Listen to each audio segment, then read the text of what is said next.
আসসালামু আলাইকুম। আশা করি সবাই ভালো আছেন। আজ রান্না করব টমেটো দিয়ে রুই মাছ ভুনা। আশা করি রেসিপিটা সবার কাছে ভালো লাগবে। প্রথমে কড়াইতে হাফ কাপ তেল দিয়ে দিলাম। এখন তেলটা গরম হলে এর মধ্যে মাছগুলোকে ভেজে নেব। মাছগুলোকে আমি আগে থেকে ভালো করে ধুয়ে সামান্য হলুদ মরিচের গুঁড়া ও লবণ দিয়ে মেখে রেখেছিলাম 10 থেকে 15 মিনিট। এভাবে রান্নার আগে মাছ মশলা দিয়ে মেখে রেখে তারপরে রান্না করলে মাছের স্বাদ বেড়ে যায়। আপনারাও এই টিপসটা ফলো করতে পারেন। এখন একে একে সব মাছগুলো ভেজে নিব।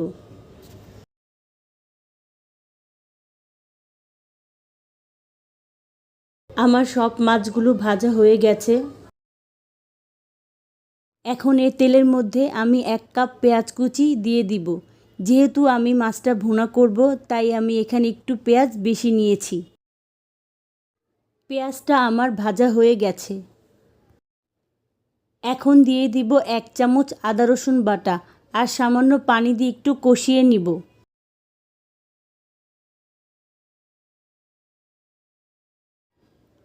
এখন দিয়ে দিব 1 চামচ হলুদ মরিচের গুঁড়া, হাফ চামচ ধনিয়া গুঁড়া, হাফ চামচ জিরা গুঁড়া আর স্বাদমতো লবণ।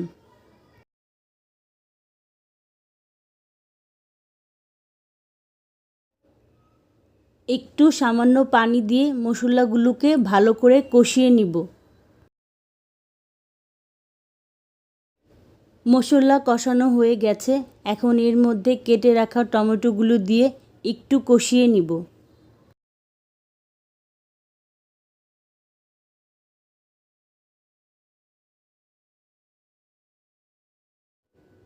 টমেটোগুলো কষানো হয়ে গেছে।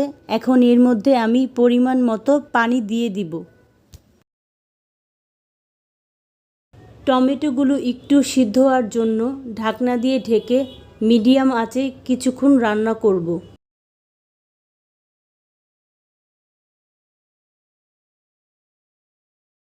টমেটোগুলো সিদ্ধ হয়ে গেছে। এখন একে একে সব মাছগুলো দিয়ে দিব।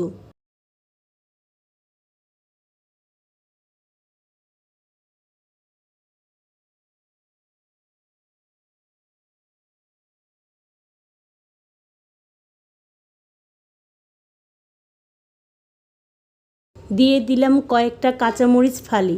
এখন ঢাকনা দিয়ে ঢেকে 10 মিনিট রান্না করব।